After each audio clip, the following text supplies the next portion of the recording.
انسان کو منانے میں انسان بہت ذلیل ہوتا ہے، اللہ کو منانا کتنا آسان ہے، ٹھیک ہے۔ تو یہ ہے وہ مثالیں جس سے ہمیں سوچنا چاہیے کہ ہم کس ہستی کو اگنور کر رہے ہیں۔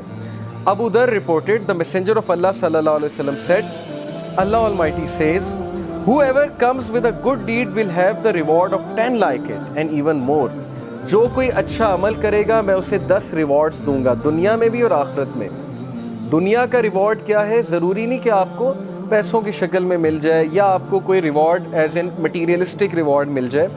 عزت ہے، اللہ تعالیٰ کی طرف سے کنٹینٹمنٹ ہے، اچھی نیند ہے، اللہ تعالیٰ کی طرف سے اچھے دوست ہیں، اچھا لائف پارٹنر ہے، اچھی فیملی ہے، اچھی لائف ہے، عزت والی لائف ہے، یہ ریوارڈز ہیں۔ And whoever comes with an evil deed will be recompensed for one evil deed like it or he will be forgiven. اور جو گناہ کرے گا تو گناہ 1 لکھا جائے گا، 10 نہیں لکھے جائیں گے۔ ریوارڈ کرے، اچھا کام کرے گا تو 10 لکھے جائیں گے، گناہ کرے گا تو 1 لکھا جائے گا۔ تو یہ اللہ کی ذات ہے۔ He is all merciful, compassionate.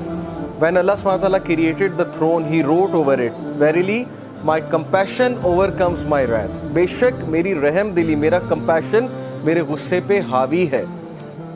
اللہ تعالیٰ is all merciful for the creation. تو اس میں آپ کو ایک واقعہ بھی سناتا ہوں کہ یہ حلیۃ الاولیاء ایک کتاب ہے، اس میں کچھ واقعات صحیح ہیں۔ تو ون آف دا صحیح انسیڈنٹس کہ بنی اسرائیل کا ایک شخص تھا اور اس کے بہت سے سینس تھے، مطلب یو کین امیجن ڈرنکارڈ ہوگا، ظاہر ہے کہ چوری کرتا ہوگا، رابری کرتا ہوگا، واٹ ایور۔ وہ اتنا تنگ آئے وہاں کے لوگ کہ انہوں نے کہا کہ اس کو دور دراز کسی علاقے میں چھوڑ آتے ہیں چینز باندھ کے، کیونکہ بہت فساد مچاتا ہے۔ تو وہ اس دور کے جو نبی تھے ان سے انہوں نے مشورہ کر کے اس کو چینز میں باندھا، دور پھینکا۔ یعنی اس کے سینس اتنے زیادہ تھے، وہ اتنے تنگ تھے، انہوں نے کہا مرتا ہے تو مرے۔ اس بندے کی ڈیتھ ہو گئی اور اللہ تعالیٰ کی طرف سے اس نبی کو وحی آئی، اور وحی میں اللہ تعالیٰ نے کہا کہ میرا ایک ولی فوت ہو گیا، تم نے اسے غسل نہیں دیا۔ اور وہ نبی اتنا حیران ہوئے، ان کے پیروں تلے زمین نکل گئی کہ یہ کون فوت ہو گیا؟ اللہ کا ولی جس کو میں نے غسل نہیں دیا ہے۔ تو اللہ تعالیٰ نے کہا وہاں اس علاقے میں جاؤ اور جا کر دیکھو۔ تو جب وہ وہاں پہنچے اپنی قوم کو لے کے، اتنا حیران ہوئے کہ یہ تو وہی بدکار آدمی ہے جس نے ناک میں دم کیا ہوا تھا، تو یہ شخص ولی کیسے بن گیا؟ تو اللہ تعالیٰ نے کہا کہ اس نے مرنے سے پہلے ایک دعا کی تھی، اور وہ دعا مجھے اتنی عزیز ہے، اتنی پسند آئی کہ اگر وہ دعا سے پوری انسانیت کو بھی بخشوانا چاہتا میں بخش دیتا۔ اور وہ دعا یہ تھی کہ اے اللہ، اگر مجھے معاف کرنے سے تیری عزت میں کوئی کمی نہیں آتی تو مجھے معاف کر دے، اور اگر مجھے سزا دینے سے تیری عزت بڑھتی ہے تو مجھے سزا دے۔ بہت ہی خوبصورت ورڈز دیکھیں نا، اللہ نوز بیسٹ کہ کون اللہ سے ریپینٹ کر لے، کس طرح سے ریپینٹ کر لے، اس لیے جج نہیں کرنا چاہیے کسی کو، پتہ نہیں اللہ تعالیٰ کو کیا ایکٹ کسی کا پسند آ جائے۔ تو یہ ہوپ کے بارے میں ایک واقعہ میں نے آپ کو سنا ہے۔ سو اللہ سیز کہ 10 ریوارڈز ایک ڈیڈ کے ملیں گے، اچھے ڈیڈ کے، اور ایک گناہ کا ایک ایول ڈیڈ کا گناہ ملے گا۔ Whoever draws close to me by the length of a hand, I will draw close to him by the length of an arm. یہ میٹافورک ہے، ایگزامپل ہے۔ تم ایک ہاتھ کے ڈسٹنس سے میرے قریب آؤ گے، میں ایک آرم کے ڈسٹنس سے تمہارے قریب آؤں۔ یعنی تم ایک سٹیپ لوگے، اللہ تعالیٰ 10 سٹیپس لیں گے تمہاری طرف۔ سٹیپ لے کر تو دیکھو، ہم سٹیپ بھی نہیں لیتے۔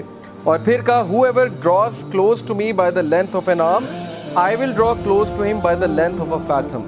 یعنی وہی پیرامیٹر ہے کہ جو اور قریب آئے گا میں اس کے 10 ٹائمز اور قریب آؤں گا۔ Whoever comes to me walking, I will come to him running. تو یہ اللہ کی ذات ہے کہ آپ ایک سٹیپ لیں گے، اللہ تعالیٰ 10 سٹیپس لیں گے۔ آپ چل کر آئیں گے، اللہ تعالیٰ دوڑ کر آئیں گے، آپ کو ویلکم کرنے آئیں گے۔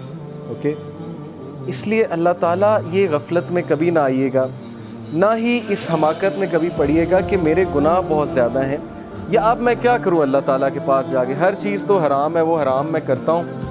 تو سٹریس میں آ کے انسان اللہ سے ہی بات کرنا چھوڑ دیتا ہے، کہتا ہے بس میں نے کرنا ہی حرام ہے تو چھوڑو، اللہ تعالیٰ سے کیا بات کرے۔ تو یہ حماقت ہے، یہ شیطان کا بہت زبردست اسٹریٹجی ہے کہ ہمیں اللہ سے بدگمان کرے۔ تو بدگمانی کبھی نہیں کرنی، اور وہ حدیث فالو کریں کہ رسول اللہ صلی اللہ علیہ وسلم نے جو فارمولہ بتایا کہ follow an evil deed by a good deed, کوئی گناہ ہو گیا ہے, کسی کو آپ نے کوئی ظاہر ہے حقوق العباد میں کمی ہو گئی ہے, یا کوئی پرسنل سن ہو گیا ہے, اللہ کی حدود پامال ہو گئی ہیں, جو کام نہیں کرنا چاہیے تھا وہ اکیلے میں کر لیا ہے, تو ڈی موٹیویٹ نہیں ہونا, پروکریسٹینیٹ نہیں کرنا, اتنا زیادہ ریگریٹ میں نہیں چلے جانا کہ بس اب زندگی ختم ہو گئی, اب تو میں بالکل ہی بیکار ہو چکا ہوں.